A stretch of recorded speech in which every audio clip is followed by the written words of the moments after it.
এবিজিকে কেন্দ্র করে হলদিয়ায় সাম্প্রতিক অশান্তির জের টের পেতে শুরু করল বন্দর কর্তৃপক্ষ। শনিবার কলকাতায় এক সাংবাদিক বৈঠক করে সে কথা জানান কলকাতা বন্দরের চেয়ারম্যান ইনচার্জ মনীষ জৈন। বলেন, অশান্তির জেরে সেপ্টেম্বরে হলদিয়া ডক কমপ্লেক্সে শুকনো পণ্য আমদানি আগস্টের তুলনায় এক ধাক্কায় কমে গিয়েছে। যদিও মনীষ জৈনের দাবি, মন্দার জেরে আগের 2 বছরে শুকনো পণ্য আমদানি কমে যায় 11%। এ প্রসঙ্গেই তিনি ফের দাবি করেন, আর্থিক কারণেই হলদিয়া ছেড়ে চলে যেতে চাইছে এবিজি গোষ্ঠী। তাঁর দাবি, হলদিয়া ছাড়তে চাইলেও এবিজি কলকাতা ডকে কন্টেনার খালাসের কাজ চালিয়ে যাচ্ছে। কারণ কলকাতা বন্দরে গত বছর কন্টেনারে পণ্য আমদানি 10% বৃদ্ধি পেয়ে 15% হয়েছে। কলকাতা বন্দরে ব্যবসা লাভজনক হওয়ায় তারা এখানে কাজ করছে। হলদিয়ার ব্যবসা লাভজনক মনে না হওয়ায় তারা পালাতে চাইছে।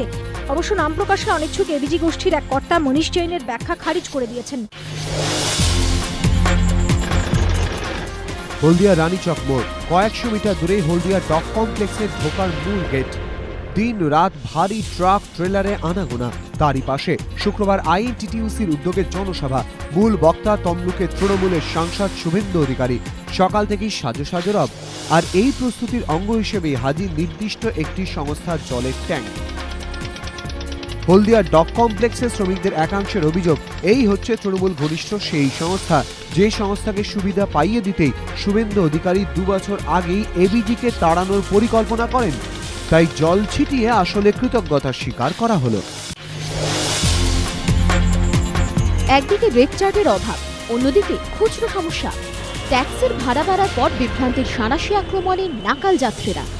ফল, লাগামহীন ভাড়া, ইচ্ছে মতো ভাড়া তোলার অভিযোগ উঠেছে ট্যাক্সি চালকদের বিরুদ্ধে।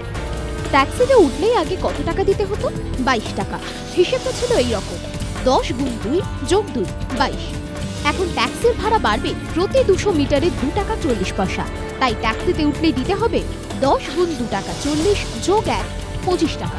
মিটার যদি রিডিং দেয় 25, তাহলে দিতে হবে 25 গুণ 2 টাকা 40 যোগ 1, 61 টাকা। কিন্তু মিটারে 31 টাকা উঠলে দিতে হবে 31 গুণ 2 টাকা 40 যোগ 1, 75 টাকা 40 পয়সা। এই 75 টাকা 40 পয়সার কড়ায় গন্ডায় গুণে হিসাব দেবেন কে? খুচরোয় এমন আকালের দিনে গুনে গুনে 40 পয়সা দেওয়াটা কি সম্ভব? নাকি ফেরত দেওয়া সম্ভব 60 পয়সা? ট্যাক্সি ভাড়ার বিভিন্ন স্তরেই ঘুরে ফিরে আসছে সেই খুচরো সমস্যা। সেই সময় থেকে প্রথম আলো পূর্ব পশ্চিম, বাঙালির সুখ দুঃখের সঙ্গী সুনীল সাহিত্য। কিন্তু সেই সাহিত্য আকাশ আজ বড়ই অন্ধকার। নেই সুনীল গঙ্গোপাধ্যায়, কিন্তু অমর স্মৃতিতে, অমর সাহিত্যে। শনিবার আইসিসিআরে এক সংস্থার উদ্যোগে স্মরণ সভায় বাংলার নীললোহিত যেন আবার উজ্জ্বল হয়ে উঠলেন।